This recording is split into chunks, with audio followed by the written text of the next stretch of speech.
Higa ka muna, Kara! Hi, Dennis. Hindi. Tatawagin ko muna yung doktor mo. Na-check na nila ako. Kamusta pakiramdam mo? Okay na okay naman. Pero hindi ka raw umuwi? Nag-alala ko eh. Hanggang ngayon? Ano ka ba? Wala naman ako sakit. Sino hindi mag-aalala eh? Nag-uusap lang tayo tapos sabi mo hindi mo ko iiwan tapos bigla nagdugo yung ilong mo tapos bigla ka nahimatay sa harap ko. Siyempre, unang iisipin ko may sakit ka. Dennis, stress lang ako tsaka puyat tapos dumagdag pa daw yung init ng panahon. Pero wala talaga akong sakit. I'm so sorry if nag-alala ka. Okay. Kalmado na ako. Nga pala, I tried to call your parents kasi nagpatulong ako sa school for that. Kaso, Walang sumagot ng tawag, right? yeah. My parents are separated and both of them are busy sa mga kanya-kanya nilang families. I think nakalimutan nila na yung unika iha nila is buhay pa. I mean, nagbibigay naman sila ng allowance pero yun na yun. Kaya naman I have so much love to give. Gusto mo ba? Pwede ba? Pwede na ba? Kung nasa stress ka, ask for my help. If hindi ka makatulog sa gabi, call me. If you wanna talk to someone, nandito ko. And I'm so sorry for being harsh. I'm glad you're now opening yourself to me. Thank you, Dennis. Hindi. Thank you, Kara, for breaking my walls. Hello, Kara? Sabi mo kapag stress ako, hingi lang ako ng tulong sa'yo, di ba? Nasa ka? Ang bilis mo naman. Hinahawakan ko lang yung kamay mo kasi stress ka. Baka kasi lobat ka pa rin eh. Di ba sabi mo na lobat first sight ka sa akin? Ano problema? Sabay-sabay lang yung projects, yung assignments, and sa family. Gusto mo pag-usapan? Hindi na okay na to. Charge na ako gamit yung kamay mo. Gusto mo kumain? Bulaga! May luga. Simula na naging komportable ka sa akin, lumalabas na yung tunay mong ugali. Hindi ba pwedeng gusto na kita kaya ganito ako sa'yo? Ako na yata yung nabulaga. Halika na nga, tinda kita sa bahay niyo. And we're here. Thank you sa paghatid, Dennis. May nakakalimutan ka yata, Kara. Kiss sa pisngi. Ingot yung bag mo. Good night. Good night. Kara, Dennis, congrats sa atin. Graduate na tayo. congrats rin. For you. Oh, thank you. Akala mo ako lang meron? Siyempre meron ka rin. Ako rin meron. First time ko makatanggap ng ganito. Baka first kiss ako na rin, ha? Okay, pumapayag na ako makuha mo yung first kiss ko ngayon. Pa hindi pa tayo, Ako dapat yung nagsasabi niyan kasi inopen mo yung topic ng first kiss eh. Hindi pa tayo, Kara. Hindi pa nga kita sinasagot eh. Visit ka. Nakausap ko na yung parents ko. Really? Yes, ginawa ko yung sinadjust mo sa akin. Inopen ko yung feelings ko sa kanila na bakit hindi sila nagpunta ng graduation ko, bakit hindi nila sinagot yung tawag nung na-hospital ako, bakit ganito, bakit ganyan. And? They were sorry. They actually thought na I was doing fine kasi nga lagi ako may allowance, diba? But they never thought daw na makakaramdam ako ng loneliness. I was mad.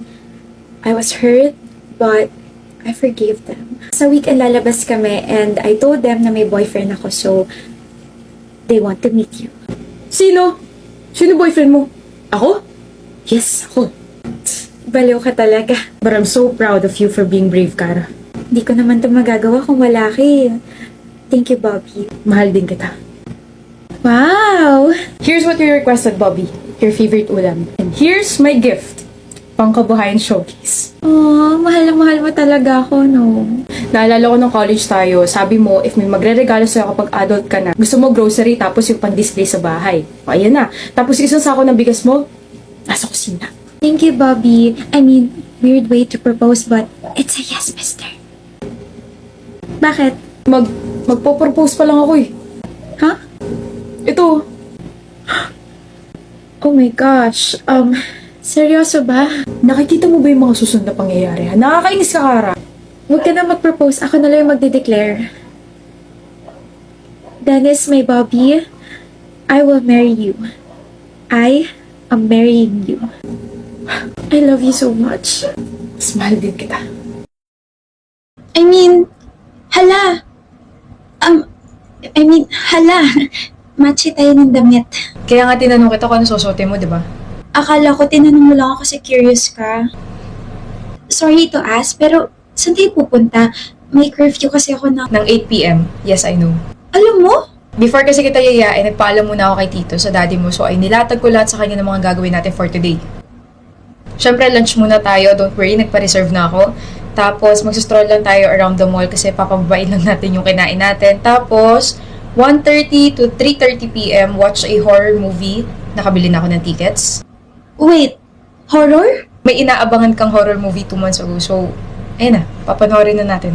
There's this upcoming horror movie na super inaabangan ko kasi yung bida, super idol ko, tapos the plot, super interesting. Like, pumunta sila sa isang school, tapos kahit anong gawin nila, hindi na sila makalabas sa school na yun. Showing na siya in 2 months, kaso ayaw mo naman sa horror movies, kaya so sad. Huh? But I was talking to my best friend that time and you were writing something. So, Writing and listening. After the movie, kakain tayo ng snacks or merienda plus ice cream. Then arcade, then 6:30 to 7:30 p.m. will be our dinner. Tapos, hahatid na kita. Tara na. Bakit? Ano yun? Bakit ang dami ng gulay mo? Tapos sa akin, chicken na may rice lang. Parehas lang din naman tayo ng order. Gusto mo ba? I mean, no. Ayoko. Sa'yo na lang. Ang galing kasi feeling ko alam nila na ayoko sa gulay. Feeling ko rin. CR lang ako. Hi, excuse me. Yes po, sir. Yeah, I just noticed kasi sa menu na may gulay pala yung in-order namin. May request if yung gulay nung nililigawan ko, ilagay na lang sa plate ko kasi hindi siya mahilig sa ganun eh. Copy, sir. Thank you. Pasensya ka na kaya daddy ang daldal. I actually had fun talking to your family. Thank you for welcoming me. Wala yun. Uwi na ako. Steven, gusto ko lang sabihin na nag-enjoy ako. Ako rin. And, more dates to come. Right. More dates to come.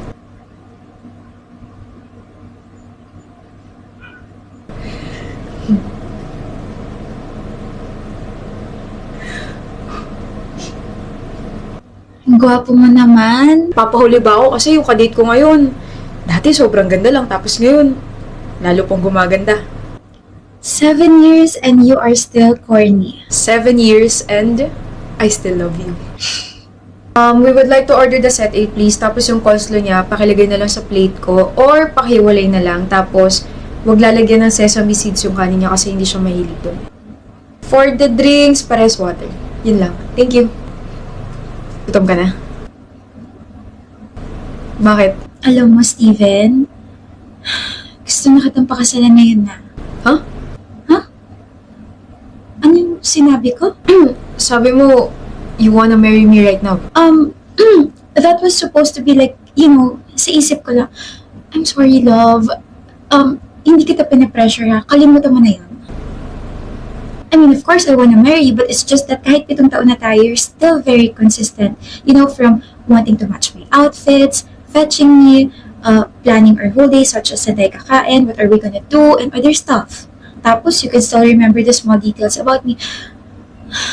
Please don't get mad, Steven. I'm not mad, Alicia. Na-amaze lang ako kasi we're on the same page. I wanna marry you too. Napansin mo ba bakit walang tao dito sa restaurant? Kasi pina-reserve ko to para sa ating dalawa. Kasi ngayon at dito ako magpo-propose sa'yo. Oh.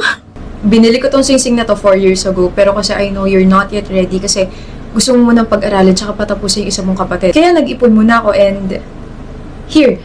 2 susi? Susi ng bahay natin tsaka susi ng pinagawa kong shelter for the stray dogs and cats kasi 'di ba pangarap natin mag-rescue. You're making me cry. My love, may I be your husband? Yes. Of course, I want you to be my husband. Happy 7th anniversary. I love you. Nagsisinungaling ka. Sinasabi mo yung mga words na yan habang nakatingin sa gilid ko. Para ka talagang tanga. Ano ba yan? Nahalata mo agad. Wala na siya. Safe na ako. Wala na siya.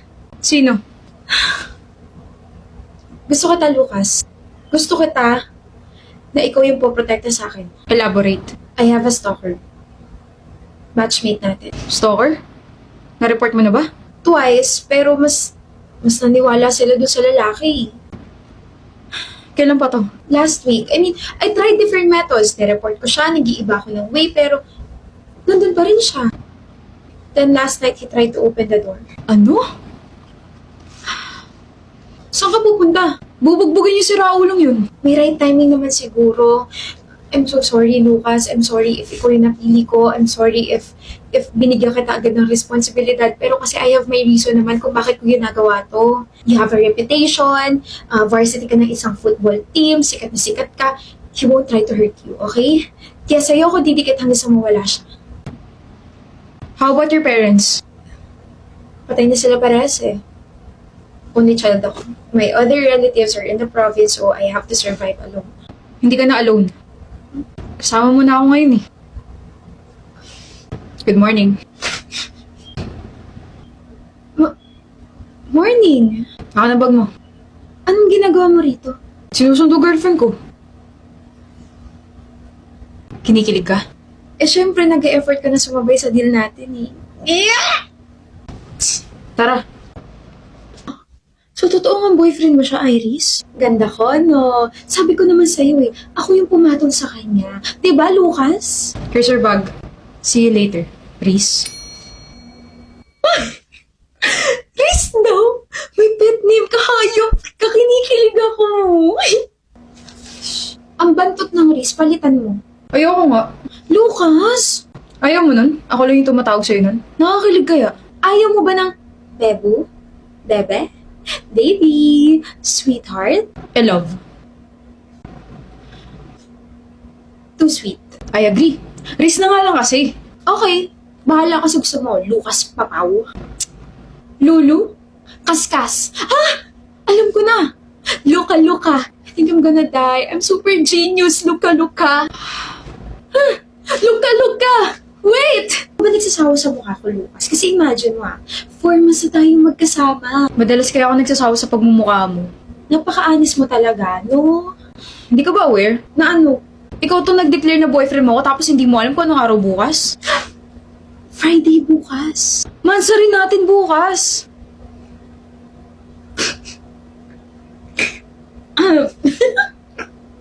Bakit ka natatawa? Hindi naman ako aware na doon romantiko ka pala. Monster ko pa nalalaman dyan. Well, I'm just helping you. So, O di wag. oo na, magse-celebrate na tayo. Ikaw nag-iiba na yung trato mo sa akin Delikado ka na. Ewan ko sa'yo. Hindi ka pa uwi? Mag-lock ka ng pinto Oo. Mag-double lock ka, mag-triple lock ka, huwag mo sayangin yung mga lock na binili ko para sa'yo, magsara ka ng windows, tapos magtabi ka ng pamayos sa side table mo para kapag may nakapasok dito sa apartment mo, mapoprotektahan mo yung sarili mo. Hindi. Dito na lang kayo ako matulog. Umuwi ka na nga, Lucas. Date mo ako kapag matutulog ka na Oo na, love. Anong love? Sa asta mo kasi parang tayo na talaga eh. Sige na, umuwi ka na. Ingat ka.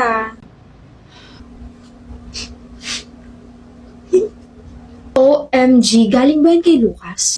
Hindi galing kaya sa akin to. Ibibigay ko sa kanya kasi mansari namin ngayon.